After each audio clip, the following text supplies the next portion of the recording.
I don't think I pronounce it right, but it's Froelich.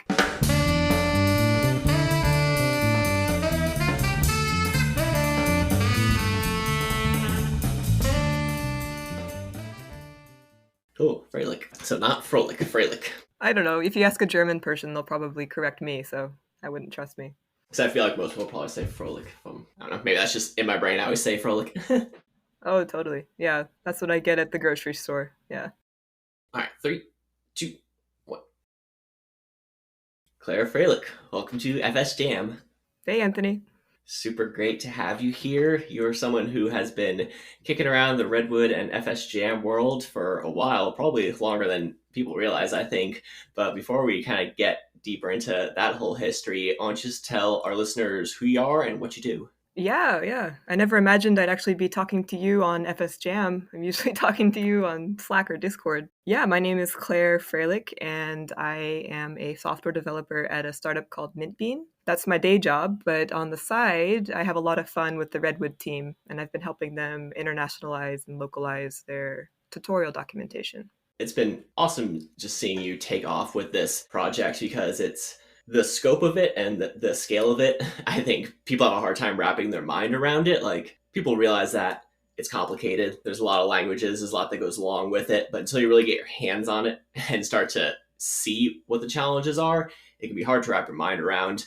And it's cool because it seems to really gel with your background and what you did before programming, because you're someone who has gotten into this kind of in your 20s like me, I think. So I'd be curious to hear what you were doing before you got into coding and then how you started to make that transition. Totally. I think I'm very similar to you in that I have a liberal arts background. So before coming to the dark side of coding, I was an interpreter and translator in Japan. These kind of have been two undercurrent passions in my life. I've always been very interested in tech, but I've also been pulled very towards language. That's a decision I had to make in university, and I couldn't quite make it. I started out as an electrical engineer and then quickly veered off into Japanese and Spanish as my field of study. What school did you go to? I went to lots of schools, but the first one I went to was Washington State. Then that got too expensive, so I transferred to Montana, University of Montana. Then the year after that, I did a year in Tokyo and went back to graduate in Montana. It's a good mix. And I once saw a video of you playing piano with a jazz trio in Japan. How exactly did that happen? Yeah, well, like you, I also have an interest in music, and I played saxophone and was in jazz bands for a long time when I was back in the States. But while I was in Japan, the home of Yamaha and all of these amazing piano makers, I actually went to the Yamaha school and met this amazing older, like 60-year-old woman that became my piano mentor. And she was a jazz musician and let me play with some of her, people that she knows in the world. And I was very fortunate, very underskilled, but very fortunate to get to play with them. Jazz is always my favorite kind of music to play. I played almost every genre there is, and I enjoyed all of them in their own ways. But playing jazz, because of the improvisational nature of it, it was just like totally different from any other medium, except for like a couple of rock bands got pretty close, but not many. Did you play stand-up bass? Because I see a profile picture of you with like a large bass-looking thing. Yeah, I played stand-up bass, I played electric bass. I started the stand-up because when you major in music, there's like lots of kind of preconceived notions of what goes along with that has lots to do with the classical tradition. So if I was going to major in instrumental music education, I had to play the upright. Like, they literally would not let me major on the electric bass. And if I had done jazz, though, I would have been able to do the electric bass. So it's like this weird kind of culture clash thing in the university. But it was good because otherwise I would have just never learned to play it at all, So it was really fun. It's such a hard instrument, though, versus like the electric. You get a lot more control because you're like plugged in. You can just, if you want more sound, you just turn up. You can't do that with the stand up. And you have no frets, I think, right? Yeah, that's true. That's probably the worst part. You have to actually know what the note is supposed to be. Well, it's funny. Now you're doing podcasting, which is kind of like jazz. You're improvising. That's right. Cool. How'd you get into coding? Like, in terms of like the Mintbean stuff and the hackathons, and how did all that start to come together? There's definitely a 180 there, going from interpreting in Japan to this. Like I said, I've always been very tech interested and tech adjacent. So like even when I was an interpreter, I was working at City Hall in a city called Sapporo. And it's like the most backward tech situation you could be in because Japan is a very technical place, but when you're working for the government in Japan, you're working in like the 70s. So fax machines were still like a legitimate way to communicate. We were working in Windows 7 on the computers. Even though that was the technical environment I was in, tech still came into play. I built like little tools in JavaScript to help my coworkers do this kind of menial translation that they always had to do for like addresses. There's a very specific way that you had to translate addresses. So I made this little like regex program to help them do that without me. And as far as I know, after I left, they still kept using it. So that was a success. After working at City Hall, I moved to Amazon Japan as an internal interpreter and translator. There, I wasn't working as like a software engineer, but I was working in this big tech company and being literally like a fly on the wall in every level of the company. I was working in a support call center, but I was interpreting for the management. So I'd be on calls with upper management, even calls with the president of Amazon Japan. And it was a very like interesting position to be in as somebody that, didn't study tech formally, but got to be in on all these conversations about big tech and big business. That got me thinking like, okay, I enjoy translation and interpreting, and there is a creative element to it. It's not just, taking somebody's words and literally translating it. There's a lot of analytical and summarization skills that come into play as well. But I was seeing these people building things and I was like, I want to do that. Like so far I've been taking a lot of people's ideas and just, communicating to other people. I wanted to try and push myself to like actually build things. And that's how a little seed was planted. It's like maybe I should, transition out of this. I ended up leaving Japan in 2018 and wanted to take, the opportunity of my youth to travel. So I was traveling in South America, just doing labor to pay my way. And I ended up getting my passport stolen along the way. So I ended up landing in Canada for a little while for other reasons. It was when I was in Canada that I found a boot camp. And it's like, this is my opportunity. Like, I have no job that I'm like obligated to right now. I have a lot of time to devote to this. And now is my time to finally dive into tech. So I did that. And I graduated and got my first freelancing gig building a website with a partner, and it paid for the camp. So I'm curious, before we get into that, what was like your curriculum for your boot camp and the tech stack you studied? Yeah, it was a Ruby on Rails boot camp. So Rob Cameron would be happy to hear that. It was a 3-month boot camp. And, you go in knowing nothing, you come out, knowing MVC software structure and having built 2 applications that are functional. Yeah, I would have liked to have gotten that kind of a boot camp. Are you like, how was your education, by the way? Like, because you switched as well. Oh, it's complicated. Are you self taught? No, I did a boot camp. I did Lambda School, which is like one of the most well-known, well-funded boot camps there is. It's quite controversial, actually, but I got a lot out of it. I would recommend it to certain people in very specific situations, mostly people who can't afford to put money down, like at the beginning for a boot camp. And I got a lot out of really learning just like how to work with React because it was very heavy. React was very heavy front end, which is why I find it so interesting. I always ask this question of people who went to boot camps, what did they actually study? What was the tech? And it's a wide range of things. And I definitely feel like I got the most front end heavy boot camp experience of almost anyone I know. Most people, they either did almost entirely Rails or they did like Python, Django, or Flask with like half that and half front end, whereas mine was like 80% front end and like 20% back end. So Redwood was made for me. Redwood was made for people who got a lot of React experience and have no idea how to work with a back end. So it ended up being a kind of blessing in disguise, and that set me up really well to contribute and thrive in Redwood, even though at the time I was like, this isn't a full stack curriculum because it was called a full stack. That was what it was called. The program was called full stack, and I thought that was a misnomer.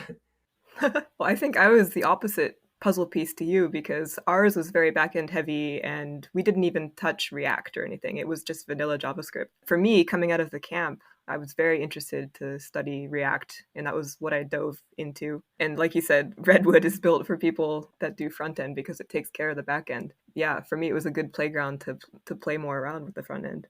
So you were getting into something right before I interrupted you. Yeah, where were we? I think I was doing a freelance project. Yeah, I got my first freelance project, which helped me fund myself a little bit longer to keep self studying. I was doing these hackathons at a little startup. They were doing this weekly hackathon. The place was called Mintbean, and it was a community of people kind of like me, like have finished boot camp, finished education, and haven't landed that first job yet. So just kind of building portfolio, building confidence, building skills, and I got recognized for some of my hackathon submissions there, and they ended up hiring me, and that's where I've been since. I guess it was July last year, almost a year. And if people want to know more, they can listen to episode 3 with Monarch. Yes, my dear boss has been on your show. Yeah, he was the second guest after David, actually. Oh, cool. Yeah. Awesome. You started in July, and then the first thing I ever saw you do in the Redwood world was you wrote a blog post, or not blog post, a forum post the next month about setting up Postgres locally, I think is what it was. It was like Postgres for noobs. You're a great forum stalker. Yeah. That was me getting acquainted with Redwood and trying to figure out how to set up Postgres locally. Yeah, and that's great because that's like Kim's story. She did it with Azure Postgres. Mm. Like right now, Lucia at StepsEnd is like getting spun up with like MySQL. So I find so many interesting parallels between like what people gravitate towards and what they take as like a project to kind of be like, this is the thing I want to do. Like this is the thing I know I don't know how to do. And I know it's complicated, but it's also like important and consequential and could be like a cool thing to get my hands on. And that's also what appealed to me about databases. Even though I got the super front end heavy education, I've always been really fascinated by databases. Even way before I got into web, I was really interested in databases. And so when you did Rails, what database were you using?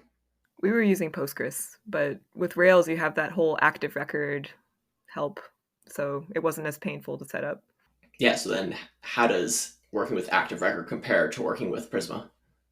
Uh, that's a good question. I mean, there's some like a lot of people say this about Rails about how comfy and cozy it is, and I have to agree. Like it's just very intuitive. And Prisma, like I have like a rough history with because I started Prisma back when it was Prisma 1, and I was doing one of those Wes Boss tutorials. He does an advanced React course that used Prisma 1.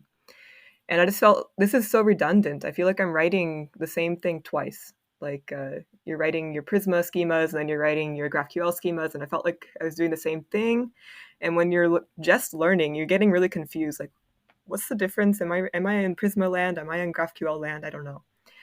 Now that it's Prisma 2, and now that I know more about GraphQL, I'm finding Prisma like a joy to work with on this. I'm making a side project right now in Redwood, and first of all, it took like one line to set up my Postgres database. And second of all, Prisma makes it really easy to interact with that database. And I can't complain. The conventions are there. And how did you first hear about Redwood? Actually, through Mintbean, because I believe it was Rob Cameron that came and did a little pitch for Redwood at Mintbean. It was maybe like an Ask Me Anything or something. And this is actually how I got involved with Redwood, because I think during that talk in the chat section, I asked like, oh, do you guys have like any thoughts about translating your documentation? I was just so excited about this project, and I wanted to get involved in some way, but I was still kind of like a freshman in the tech world, and I didn't know if I could contribute in a meaningful way, like to the platform itself. So I thought, oh, well, I have this translation experience. Maybe that's some way I could get involved. And yeah, that's David Price ended up reaching out to me and taking me up on that a little while later. Awesome. Yeah, let's get into translating the docs now because I remember this very vividly when you were brought on because I was very excited to hear that someone wanted to come in and do it because funny enough, I have a long history and interest in translation, not in the practical sense of what you were doing, but more in like the theory of how you think about translation. Because what you were saying about how it's slightly creative and it's it's not straightforward the way most people think. It's not You're not just replacing words from one language with words from another. There's a lot that's kind of wrapped up in that. And I once went into like this huge rabbit hole of this whole history of like translation, like going all the way back to like the confusion of tongues kind of story, which most people think of the Tower of Babel, but actually goes back to Mesopotamia, like 1500 years before that. And then you have a lot of like Greek thought around it, like what does a word actually mean? Does it represent something real or not? And then you had this trend in like the 1600s where it was philosophers who wanted to create a universal language to just represent all ideas. And then that kind of eventually morphed into like Esperanto and that kind of stuff. And so I remember just like researching this and just finding it to be so fascinating because it was such a deep, dense, long lived like historical problem. And so I thought it was cool that you wanted to do it. And then once we got into it, like we'll link to this in the show notes, but this is literally the longest form post that's ever been on Redwood by quite a large margin. It's probably at least twice as long as the next longest one. So how did you approach it when you started? Yes. Speaking of language being a problem, yeah, there was a lot of language thrown around. Yeah. Well, there was a learning process, and I do remember you were the first person that reached out and was really excited about this, and that kind of gave me a little energy to see like, oh, there's somebody else in the community that's also interested in seeing this come to fruition. So to be honest, I was given like totally free reign because it was like a little side endeavor for the Redwood tutorial. Um, and in hindsight, I wish there had been more planning. I think I went in a little bit too early to dive into like the infrastructure and the localization aspect of it when probably before that step. And anybody that's thinking of localizing their website right now, you should think from the outset like what are your goals for localizing, and like who is your audience, like what languages are you going to target, what kinds of needs does your website have? Because there's different types of websites. In the case of the tutorial, we have, lots of markdown documents, long text that needs to preserve its format. But maybe, for example, another website that I've translated recently was my own children's book website, which does not have lots of markdown text. It has very little text because it's aimed for like children, and the localization approach for that website is radically different than this. So first of all, just know the beast and know the goal, uh, would be my advice to my past self. Um, so we ended up knowing what language to go for after a long discussion in that forum. I'm sure you've seen. We were doing all this like statistical analysis of like what the most popular language might be, or like what our users might be familiar with. We ended up just going with a community member that spoke French and was willing to translate the 18,000 word tutorial. So we did kind of an availability basis for the first translation, which was French. And you know what? That's not a bad first language to go for because a lot of the world speaks French. And you know, it's a chicken or egg question because I just checked on Netlify like what the like highest viewers of our tutorial website are, and you have like the US, the UK, and then France is the third one. And I was like, oh, I wonder if that's because of the French translation, or if it's just happens to be that a lot of developers are in France. I don't know. So long story short, like planning is important. I thought it was good to just pick a language to go with it. That's a good approach. The thing you though got to keep in mind is if you want to plan for all the languages, there's like a much wider character set you have to deal with versus like French. It's very similar to English in the sense of it's pretty much the same alphabet. And is it actually? I don't know that for sure. There's some extras, and actually with French, in terms of character sets, there's like these funny like sometimes you have to put spaces before punctuation, and that actually comes into play with HTML.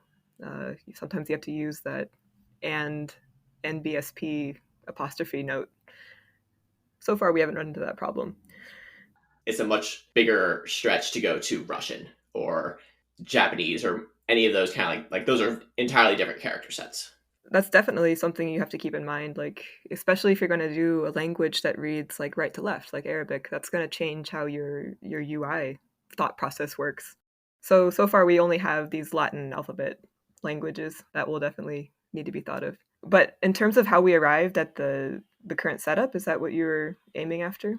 Yeah, so let's get into like the kind of tech decisions that went into it because one kind of funny thing that you did is I think what the project really needed is it just needed a long research phase essentially. Yeah. I thought you did a really good job of this because you basically sussed out, can we do this with the current website? Can I kind of build my own solution to do this? And then what solution actually exists that's going to fill this need?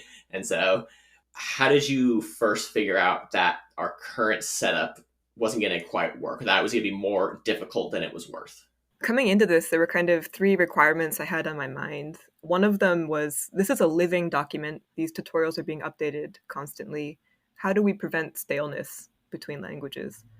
The other requirement was we're going to need to crowdsource translations. We aren't going to pay people. This is an open source project. So how can we make it super easy for anybody in the community just to jump into the project and know how to get started and kind of build a mechanism that's kind of self-sustaining? And the third one was how can we reduce noise on the redwoodjs.com repo? Because, there's already a lot of PRs flying into it for like the actual docs for Redwood. And it's also the hub for news. It's the hub for, getting those free stickers.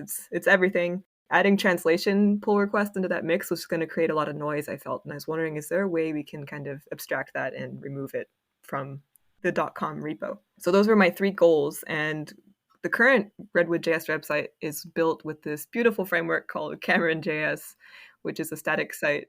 Although Robin says it's not a framework, he will say actually now he's rolled back at the framework part. What does he call it? He's like, it's just like HTML and stuff. Sure. Well, anyway, it is a system for building static websites, and it's set up really beautifully right now. And I felt like I didn't want to I didn't want to interrupt it. So I actually have like a folder open. Like you said, I went through all these iterations, and I'm counting like there's 17 repos I built in here, like trying out different solutions. Like you said, I gave up on doing it on redwood.com pretty quickly just because I'll say this, there's kind of two aspects to translating a website. You have your internationalization or I18N, and you have localization or L10N. Much easier to say localization out loud. But the internationalization is kind of the plumbing or the architecture side of making websites multilingual. The localization is the actual content. So, translating the actual words that you're going to read. So you can think of it kind of like, plumbing and sewage, which is not really beautiful. Maybe like honeycombs and honey, I guess.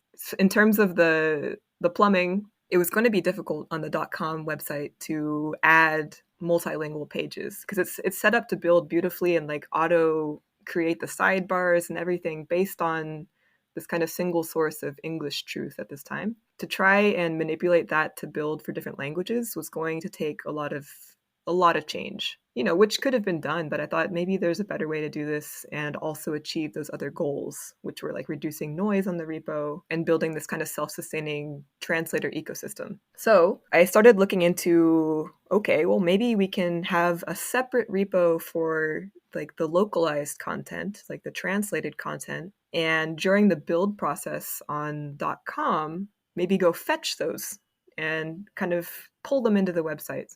This way, like all of the conversation and the activity revolving around translation would be in a totally different repo and not pollute the .com space. So I was playing around with GitHub Actions and like thinking, how can we prevent this remote repo from getting stale to the English docs? Turns out it's not super easy to make pull requests across repos.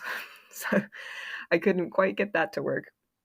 So then I started looking into, okay, well, what if we isolate some content of the website and just to start sandboxing how we would build a localization ecosystem and make it on a separate website of its own. Because I think you remember in that long forum, we had several case studies of different, tech frameworks that have gone about localization in different ways. Yeah, I'm one who did all those case studies, so yes, I remember. Yeah, you supplied a lot of those. And, one of them was React. Uh, there was like the storybook case study where they have a subdomain for like just their tutorial content. And we're like, oh, maybe we could do something like that. And that's what we ended up doing. Um, and we decided to isolate the tutorial because at the time there was one tutorial and it was just like a standalone document that could be a good test for localization. So then it came to the question of, okay, are we going to how are we going to build the site? And at first, I was like, okay, I'll try to learn Cameron JS and see if we can make this work because I'm a big fan of the philosophy that Rob has. It's like, this is just a static website. There's nothing that complicated about it. We just need a little HTML and call it a day. And I tried that out, but again, I had to hand code the build process, right? Of I wanted to do like a file based routing, and which is all fine and good when you're doing one language, but when you're thinking of like how to make it scalable to multiple languages, it becomes a bit more thought intensive. And I was like, well, maybe I don't need to reinvent the wheel, but not only creating a docs framework, but also making it a localizable docs framework.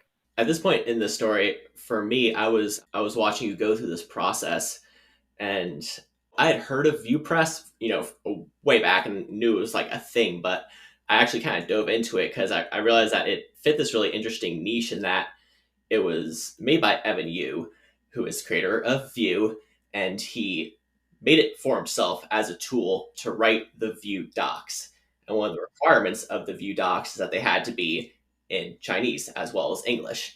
And so it was designed to be a multilingual docs site. And so I was looking at that. I was like, wow, this looks like this essentially kind of solves our problem. And we didn't end up going with it. We ended up going with another doc kind of generating site. But once I kind of dove into it, I realized that there's people who've put a lot of thought and a lot of work into this, and there's a lot of prior art to draw on. Definitely. Yeah. And actually, through this whole process, I've learned the importance of not reinventing the wheel. Like it was very educational. But at the end of the day, like there's, like you said, these people have poured a lot of time and thought into making a system that works. And yes, we did end up using a framework. We'll get into that in a second. But like you say, like why reinvent the wheel? One of the things I tried was Docusaurus 1, and I was playing around with it, and they had like an explicit warning on their docs that said like warning like we recommend that you use Docusaurus 2, which is like the new hot thing in town. And I go over the Docusaurus 2 documentation, and it looks like they don't have internationalization support yet. And so I abandoned that, and I was like, okay, back to building my own static site generators. And I tried that, and I ended up building my own static site generator. Didn't work out. I tried another one called 11T. I don't know if you've heard of that static site generator, but also tried that, which is cool. Yeah, we've actually talked about it on the Jamstack book episode. It's one of the featured in there, and yeah, Ben Myers is a really big fan of 11T because it has like kind of more accessibility focus. Yeah, it's super simple. Like, I'm very grateful for this journey because I picked up on all these really cool frameworks and things I'd like to use for other projects. Yeah, I mean, I love static site generators. I think they're super cool. Yeah, yeah. And like you were mentioning ViewPress and things, like I still felt like this is such a simple use case. Like I don't think we need Vue, we don't need React. We just need to like get markdown documents onto the internet. I came to eat my words though later, but yeah. So at the end of the day, I was getting exhausted from all these attempts that just weren't quite meeting our needs. And finally, I happened across a PR on the Docusaurus 2 repo, and there was somebody was leading an effort to add internationalization to Docusaurus 2, and I was like, oh, okay, let's jump on this. This looks like it's almost ready. Could you kind of like drill into what that actually means, adding that for this framework specifically? Adding internationalization, Yeah. Mm-hmm. right? So internationalization is the plumbing, right? So it's what would make Docusaurus 2. It would give Docusaurus 2 the ability to serve this type of content in multiple languages, with the drop down menus, with the sidebars, with the SEO, everything, all of that infrastructure related things would be taken care of. And on top of that, they were also suggesting a tool for the localization, which is that content, translating the content. And that tool was called Crowdin. And it was the first time I had heard of Crowdin. And because up until that point, I was thinking of using a localization manager called Git Localize because it was free, it was GitHub based. You just hook it up to your GitHub and it would listen to changes in your repo and tell you, oh, your French is only 70% translated for this document. And I thought, perfect, like this is how we can get translators in the community aware of our gaps immediately so they could just jump in on the project. It turns out Git Localize is, it's a great budding technology, but it has a lot of bugs. And I found that in my trials. So I jump over to Crowded and I see that it's a similar tool. It's free for open source projects because they get all of the translation strings that help with their machine learning. The UI was a bit more complicated than Git Localize. So at first I was skeptical. It's like, is this going to be easy for translators in the community to jump on board? But in my research, it was the best thing out there so far. And that's actually what we're using now is Crowdin. Anybody with a GitHub account can log in and use it. So it's like easy to get started with for developers. And this was the recommended technology to pair with Docusaurus 2. And I was like, okay, well, I think we've found a potential candidate for success here. And the only problem was this feature was not released yet. So it was a lot of talking to Sebastian Lorbet, who led the Docusaurus internationalization effort, and reading through the source code.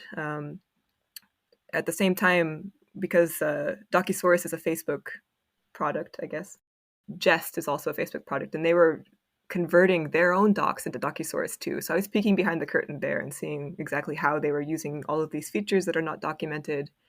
And basically, we built the entire Redwood tutorial without documentation from Docusaurus because it was still under development, based on this like source code findings and talking to developers in that community. And that was a huge learning experience for me, like just seeing, what goes into adding such a major feature like that to a major project. It was fun being a fly on the wall to that, but also just learning how to get into the guts, get into the source code and see exactly how internationalization works in a framework like this. How'd you first get connected with Sebastian? I found him in a PR. So I think I was like, oh, have you heard of Git Localize? Like being the naive person I was, I hadn't heard of Crowdin yet. He's like, oh, I'll look into it. But I think he'd already found a good localization manager. So it was just little comments in the PRs and things like that connected us, I guess. It's very cool. Yeah, I'd like to get Sebastian on the show for sure. Talk about his whole side of this journey. Oh man, he has a wealth of knowledge. Yeah. Yeah, I can only imagine. Yeah, why don't you go a little more into detail of like what you saw the Jest team going through, like what kind of their biggest concerns were, and like what were they focused on in terms of, like what they needed out of Docusaurus? Well, I think I didn't really look at their conversation so much as their code. So I don't know what they were thinking, but it seems like they had a very clear goal because they already had an existing website that they were just, migrating from Docusaurus 1 to Docusaurus 2. Okay, cool. So I think they knew what they were getting themselves into, which is something I can't exactly say for myself with Redwood. So that's their migration. It was a migration. It wasn't as much a construction. Gotcha. There's probably very low communication overhead as well, both being inside of the same organization. Maybe. I don't know how it's set up over there. Yeah, yeah, that's a good question. You'd have to have question for Sebastian. It's always interesting. I listen to a lot of tech podcasts, so I hear a lot of people tell stories of cultures at different companies, and I find that no matter what, because these companies are so large, there's just going to be so many people and so many teams that it's really hard to have any sort of homogenous experience across an organization. But you can have aligned philosophies of like what the organization is about. Yeah.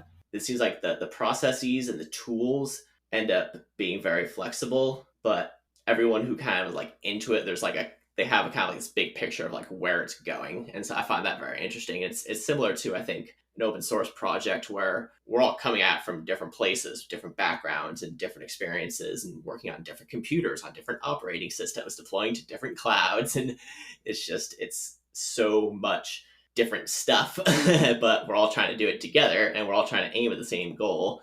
And it's a really cool thing to see. Yeah, if you have Sebastian on, I'd love to hear you approach him about this question because, coming to Redwood was my first hands-on experience with open source projects and seeing how that works under the hood.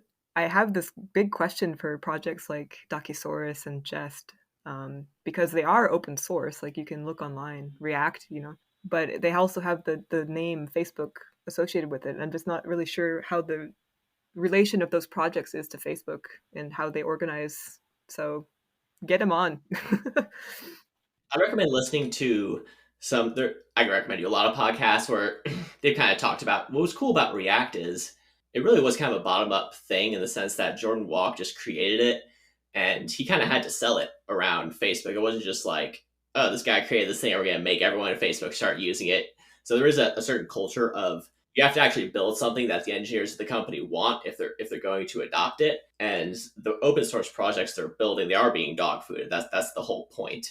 And so it's a multi-pronged thing they get out of it. They get prestige, they get developers interested in their tech, they get better feedback from users, and then they get it all mashed back up into the soup that is facebook.com. So it's not like an open source project like Redwood because you can't really contribute to it, honestly. Like this is the thing people complain about with React is that you can propose a contribution and they'll just be like, no. And because it doesn't align with their vision, because they have a very specific vision, a very specific idea of what type of application it needs to serve, which is Facebook. And there could be a lot of good downstream effects of that, but it's not something that just kind of anyone can step in and say, I want to do this thing. So there's a really weird tension there. Because like you say, it is open source. You can just look at the source code, but it's not the same kind of free form collaborative type thing that it is for other projects. It's kind of like a hybrid. I mean, there's the benefit too that like they get feedback from the actual users like in repo. So like people that are requesting changes or like find bugs, like they know about it probably faster than they would if it was closed. They don't have as many eyes on it. Indeed. Great. So, hold on, I had a thing. Oh yeah, I'd be curious what your thoughts are on automated translation, if it's useful at all, if it's kind of like not going to work for the type of content we're trying to do. I know this came up a little bit in the discussion, but not a ton. It was something that we were like, this is like way more complicated than we need to think about. But I would be curious to get your kind of take on it and if you think it's something that's like worth pursuing. So by automated translation, you mean like machine translation? Like Yeah. Mm-hmm. So I think machine translation has a place. Like and coming from the field of translation, like 10 years ago, I thought there's no way that machine translation is ever going to catch up to what a human can, wrap their head around and like the poetry and all of these types of things. And then slowly over my career as a translator, I was watching Google Translate become more and more powerful. And actually, there's one sad day at work where I was like really stuck on the wording of a translation, and I just like thought I'd pop it into Google Translate for like inspiration on what kind of words might pop out. And it popped out with a great translation that was better than something I thought of. And I was like, uh-oh, I need to get out of this field. Like, so I'll say like machine translation in the last 10 years has blown my mind. And I think it has use cases for sure. Like, if you go onto YouTube now and they have auto translated subtitles, they aren't perfect, but it allows me to watch content, and understand it to a certain degree from many, many more places in the world. So I think that's an example of a quick and dirty good use case for machine translation. But quick and dirty being the key word there, because when we're talking about RedwoodJS tutorial, I don't know if any of your listeners have followed through that tutorial, but if you do, you'll see it's very much written in the voice of Rob Cameron, who has a particular artful skill of like weaving comedy into tutorial to make it engaging and fun and relatable, but like not in a way that's like that dominates the tutorial, right? Like you don't like get distracted by all of these jokes. It just really kind of helps push you along, and it's a very personable read. And this is the type of text that doesn't work well with machine translation. Like there's lots of idioms you have to account for. You need a human in the process for this type of translation. And that's why we ended up, after talking about like, oh, maybe we can just, pop a Google Translate plugin and they'll get the gist of it. But with this open source project, like the sense of community is so important. And I feel like anybody that's dived into the Redwood tutorial, that's kind of been their entry, their welcome mat into the Redwood world. And personally, I feel like that really had to maintain its personality, and the only way we could do that is with having other human translators translate it, and not only just human translators, but human translators that their mother tongue is the target language, or at least they're like near native, because we've had amazing people coming to volunteer as like, oh, like I'm studying Spanish right now and I'd really like to help out, and I'm like so grateful for their enthusiasm, but I really feel it's important to get people that know the language. This has been my motto as a translator, like you have to know the language well to be able to translate into the language, uh, doing the translations. So for now, human translators using Crowdin as our localization manager. Yeah. Well, what you said about how you put in something you needed to translate and got back a good answer, that's kind of what I'm getting at here. What I think is really cool is that it's not about automating the translation and just like not having translators. It's about the synthesis of the two, and having that just some sort of tool that can just jostle your mind to like get you thinking in a new kind of way.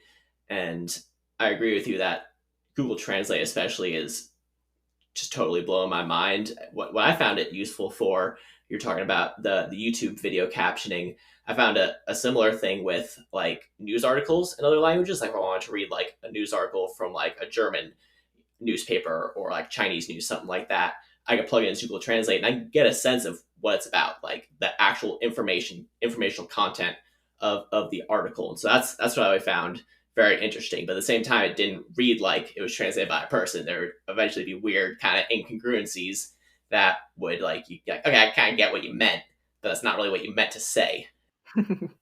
And that's where the nuance of being a native speaker is so important. Definitely. And I like what you said there about it being a good tool at the present for kind of being like a rubber ducking tool, like helping you maybe think of some words you hadn't thought of if you are doing translation.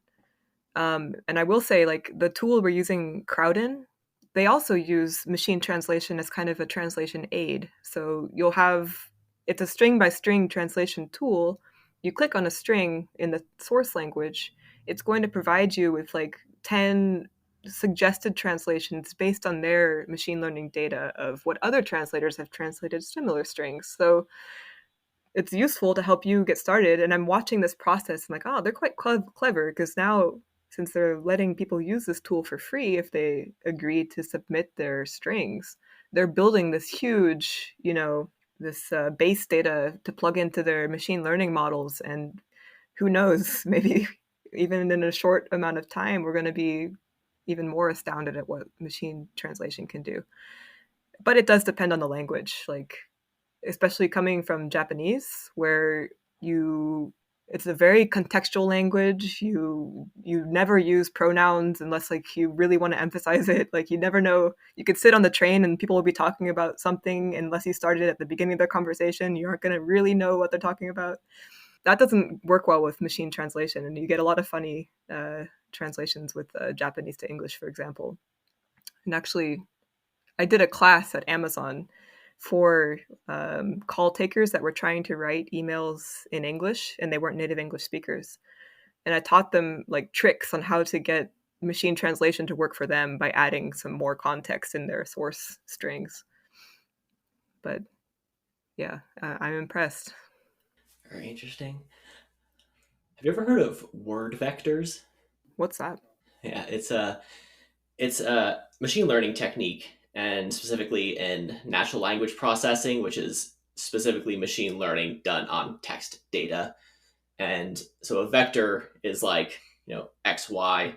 It's like just number coordinate kind of thing.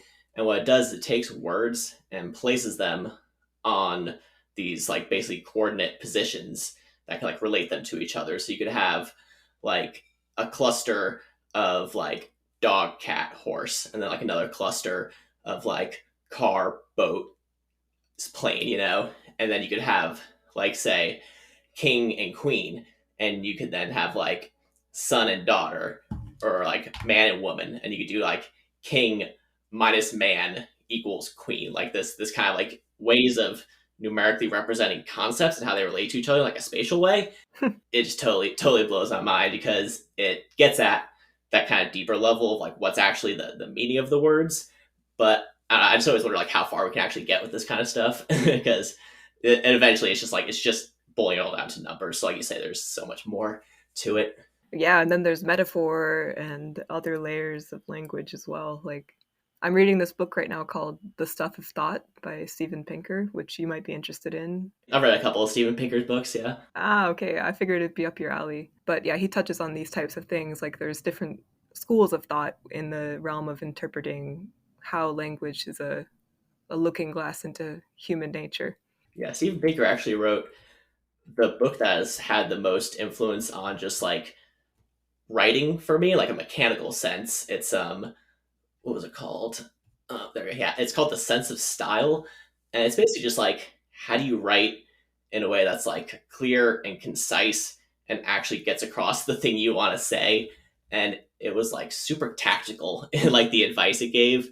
It just really stuck with me because it also he actually studied linguistics, so he understood like how grammar works and syntax trees and all that kind of stuff. But then because he also studied neuroscience, he had that kind of like brain aspect to it as well. So yeah, he's a cool dude. Good stuff to read. Yeah, thanks for the recommendation. So let's just go ahead and let our listeners know like where we're at right now, where we're trying to go, if we have any languages in the works that are being translated, or if we have any like needs or areas we're looking for, if it's just kind of like anyone wants to contribute, come join us. Yes, I will say so since releasing learn.redwoodjs.com, the subdomain, a new tutorial has come out, tutorial part 2, and that's an additional several thousand words of text. And so since we only have part 1 translated into French right now, if there are any French speakers listening that would like to get involved with an open source project and give feedback on our translation mechanism, hop on over and get started. Our documents are a click away to getting translated. Um, and as to other languages and things, like, again, right now, since I think there's discussions that need to be had about goals and stuff for the localization, but at this moment, it's kind of an availability basis. So if like you are interested in translating it into Indonesian or Spanish or something, like it's very easy to get started. You can head over to learn.redwoodjs.com and click on the GitHub link and open an issue, and we can get you started real quick on a new language. But that being said, like moving forward, I think now that we finally have a mechanism for inviting new translators, I think now I need to start thinking about community building. And because we've had 4 different people involved with translation so far, but you come in and then you go off and do other projects. Like, I'm looking at how other projects like TypeScript and Gatsby are approaching localization of their documents, and they have like a community in their Discord channels, for like a channel for each localization language, so that people can meet other localizers that are interested in the same content, and ask each other questions, maybe come up with like glossary, but more importantly, like, build that sense of community that makes people want to come back and contribute translations again. And on the same note, I feel there's a great need to better recognize and the people that have contributed, like, because I would consider them contributors to Redwood. Uh, right now, it's not quite in place, so I'd like to beef that up, maybe with some sort of like incentivizing badge system, or at the very least getting them onto like the contributors list. I would say that's definitely a no-brainer. That would be the least. Yeah. Well, thanks so much, Claire. Really enjoyed this conversation. Where can our listeners reach you? You can find me on Twitter now. I have a Twitter. It's Claire Froe, ClairefroE. Or you can find me on GitHub, just Claire Froe without the E, Clairefro. And yeah, those are the best ways to reach me. Have a good one, everyone. Thanks, Anthony.